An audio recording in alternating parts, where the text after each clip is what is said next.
वरहमतुल्लाहि वबरकातुह। ये हम मस्जिद बैत में बैठे हैं और ये वो मस्जिद है जहाँ पे हजूर सल्लल्लाहु अलैहि वसल्लम ने जब अपनी नबूवत का ऐलान किया तो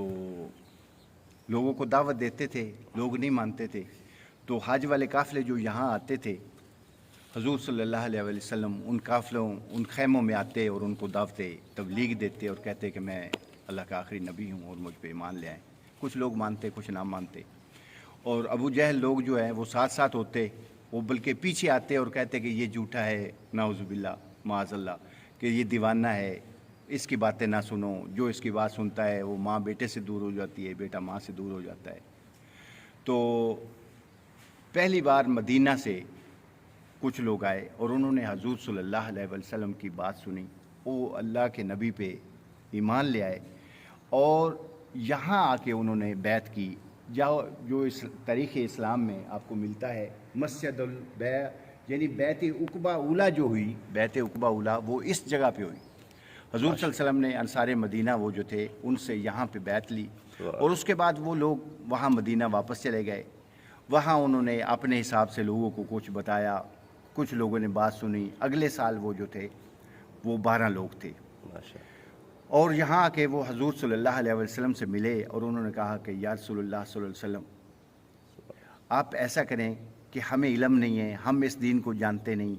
लेकिन मक्का की निस्बत मदीना के लोग जो हैं वो बड़े नरम दिल के हैं, वो आपकी बात सुनने वाले भी हैं, मानने वाले भी हैं। तो आप ऐसा करें कि हमारे साथ कोई मुबल्लिग इस्लाम भेजें जो वहाँ इस्लाम की अशायत करे, इस्लाम की दावत दे, तो मक्का की निस्बत मदीना में दीन बड़ी जल्दी से फैलेगा। सुभान अल्लाह। तो मैं वारे जाऊँ और सदके जाऊँ अपने प्यारे हबीब सल्लल्लाहु अलैहि वसल्लम पर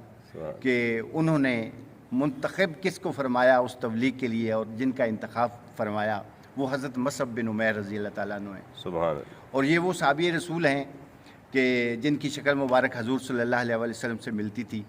और ये वही साहबी रसूल हैं कि जो वहाँ शहीद हो जाते हैं जंग उहद में। तो चर्चा हो जाता है और लोगों में ये अफवाह फैला दी जाती है कि नाउज़ुबिल्लाह हजूर सल्लल्लाहु अलैहि वसल्लम शहीद हो गए हैं। और ये वही साहबी रसूल हैं कि जिनके हाथ में झंडा था जंग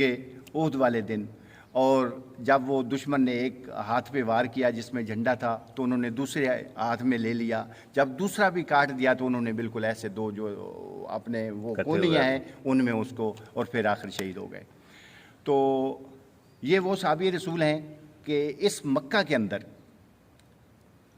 एक मालदार खतून के बेटे थे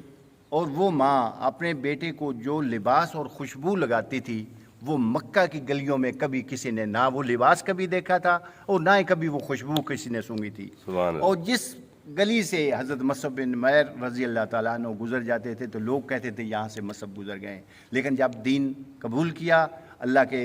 हबीब सल्लल्लाहु अलैहि वसल्लम पे बैत की, और फिर वो सारी आसाइशें, सारी जो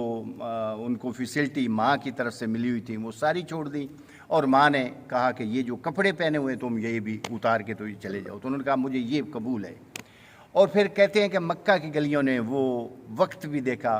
कि हज़रत मसअब बिन उमैर रज़ी अल्लाह ताला अन्हु फटे पुराने कपड़े पहने हुए हैं और मक्का में वो दीवानों की तरह फिर रहे हैं। लेकिन अल्लाह ने बड़ा मकाम दिया उनको कि वो वहाँ चले गए। अब मैं अब वापस अपने मौजू पे आता हूँ। वहाँ गए और वहाँ जाके उन्होंने दावत दीन दी और दावत इस्लाम दी, और वहाँ जाके लोग एक साल के अंदर 75 लोग मुसलमान हुए, जिसमें बताते हैं कि 72 मर्द हजरात थे और 3 औरतें थी। और वो अगले साल फिर यहाँ आते हैं और यहाँ आके फिर वहाँ एक्चुअली होता क्या है कि हज़रत मसअब बिन उमैर रज़ी अल्लाह ताला अन्हु उनसे कहते हैं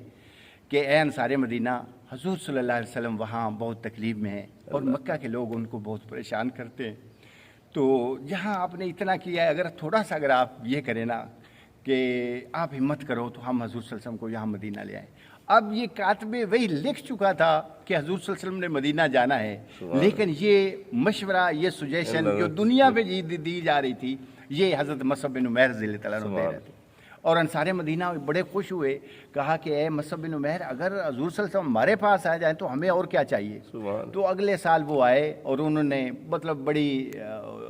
इश्तियाक था उनको, बड़ा शौक़ था, बड़ी जल्दी थी कि हम हजूर सल्लल्लाहु अलैहि वसल्लम को देखें। تو لوگ یہاں قافلے جیسے ابھی یہ خیمے بنے ہوئے ہیں، اسی طرح ہر کوئی اپنے اپنے جو خیمے لگا کے بیٹھتا تھا، تو وہ بھی آ کے ادھر یہاں بیٹھے، لیکن کچھ لوگوں سے صبر نہیں ہو رہا تھا، وہ ڈھونڈتے ڈھونڈتے حضور صلی اللہ علیہ وسلم کے گھر چلے گئے، تو وہاں پہ حضرت عباس رضی اللہ تعالیٰ عنہ ملے، تو انہوں نے کہا کہ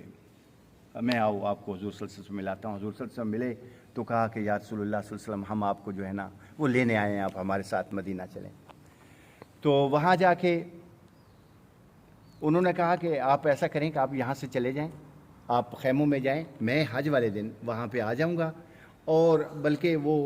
9 تاریخ بتائی یا 8 تاریخ بتائی، اس میں درمیانی شام میں جو آدھی رات گزر جائے گی تو اس کے بعد جو ہے نا میں آؤں گا، اور آپ ایسا کرنا کہ جو لوگ جاگ رہے ہوں وہ جاگتے رہیں، ان سے بات ہو جائے گی، جو سو جائیں ان کو سونے دینا، سب کی کوئی ضرورت نہیں ہے۔ تو پھر حضور صلی اللہ علیہ وسلم نے یہ بات اپنے چچا حضرت عباس رضی اللہ تعالیٰ عنہ سے بتائی، ان کو کہا کہ یا میرے چچا یہ لوگ مجھے لینے آئے ہیں، تو آپ کیا کہتے ہیں؟ اب حضرت عباس بن عبد المطلب رضی اللہ تعالیٰ عنہ اس وقت ابھی مسلمان نہیں ہوئے تھے، لیکن اپنے بھتیجے سے پیار جو تھا وہ انتہا کا تھا۔ سبحان اللہ۔ تو انہوں نے کہا کہ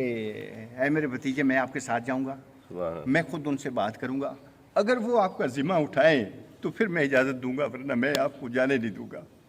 وہ آئے، کہتے ہیں کہ ان لوگوں سے، انصار مدینہ سے پہلے حضرت عباس رضی اللہ تعالیٰ عنہ اور حضور صلی اللہ علیہ وسلم جو ہے وہ یہاں پہنچ جاتے ہیں، اور اوپر سے انصار مدینہ بھی آتے ہیں اس مسجد میں، اس مسجد میں، جہاں بیعت عقبہ ثانی جو ہوئی وہ یہی ہوئی۔ سبحان اللہ، بیعت سبحان عقبہ اولا بھی یہی ہوئی، بیعت عقبہ ثانی بھی یہی ہوئی۔ سبحان اللہ۔ تو یہاں پہ جو ہے نا وہ اب حضرت عباس رضی اللہ عنہ جو ہے نا وہی پہلے بات کرتے ہیں، اور وہ کہتے ہیں کہ اے انصار مدینہ، مجھے پتہ ہے کہ آپ میرے بھتیجے کو لینے آئے ہیں، تو اگر آپ یہ سمجھ رہے ہیں کہ میں اپنے بھتیجے کی حفاظت نہیں کر سکتا تو ایسی بات نہیں ہے، میں بالکل ہوں، اور ہم مطلب ابھی ہیں، تو آپ اگر مجھے یہ شورٹی اور گارنٹی دیں کہ آپ میرے بھتیجے کی اپنی جان و مال سے بڑھ کر حفاظت کرو گے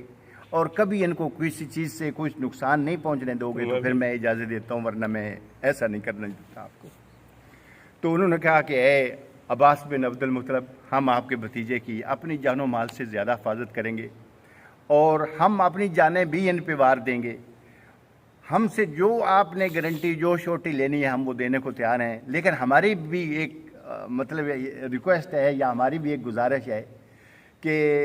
آج حضور صلی اللہ علیہ وسلم کی خدمت کرنی، مدد کرنی، ان کا ساتھ دینا پوری عرب سے دشمنی ہے، اور ہم وہ دشمنی لینے کو تیار ہیں، لیکن کل کہیں ایسا نہ ہو کہ یہ آپ کے بھتیجے حضور صلی اللہ علیہ وسلم، ایک ایسا وقت آتا ہے کہ وہ پوری امت مسلمہ جو ہے ان کو قبول کر لیتی ہے، اور یہ کہیں پھر ہمیں مدینہ والوں کو چھوڑ کے تو نہیں آ جائیں گے۔ تو حضور صلی اللہ علیہ وسلم نے تبسم فرمایا، مسکرائے اور کہا کہ اے مدینہ، انصار مدینہ، میں اگر مہاجرین میں نہ ہوتا تو میں انصار میں ہونا پسند فرماتا۔ یعنی آپ کی محبت، آپ کا خلوص یہ دیکھ کر میں یہ کہتا کہ مجھے انصار مدینہ میں ہونا چاہیے، لیکن میں ہوں مہاجرین میں، تو خیر یہ ہو نہیں سکتا، میں آپ کے ساتھ جہاں آپ رہیں گے وہیں میں رہوں گا۔ تو یہاں وہ باتیں ہوئی، یعنی بیعت کا مطلب یہی ہے کہ یہ 2-4 آپس میں معاہدے کی باتیں ہوئی کہ کل آپ یہ تو نہیں کریں گے، انہوں نے کہا کل آپ یہ تو نہیں کریں گے، تو یہ اور بھی کچھ باتیں ہیں، لیکن ذرا ہم مختصر کرتے ہیں بات کو، وہ آپ تاریخ میں بھی دیکھ لیں گے۔ تو اس کے بعد یہاں آمین کہی گئی، اور بیعت عقبہ ثانی جو ہے یہاں مکمل ہوئی، اور یہیں وہ شیطان نے بہت زور سے آواز دی کہ مکہ والوں آ جاؤ یہاں، تو حضور صلی اللہ علیہ وسلم کے لوگ بیعت کر رہے ہیں، تو حضور صلی اللہ علیہ وسلم نے کہا یہ شیطان ہے، اور آپ اپنے جو ہے نا وہ خیموں میں چلے جائیں اس کے آنے سے پہلے۔ تو اللہ تعالی ہمیں عمل کی توفیق عطا فرمائے۔ بھائی صاحب بہت شکریہ، آپ نے بڑی خوبصورت اور عشق سے لبریز گفتگو فرمائی ہے۔ میرا مالک ہم سب کو دارین کی سعادتوں سے مالا مال۔ آمین، جزاکم اللہ۔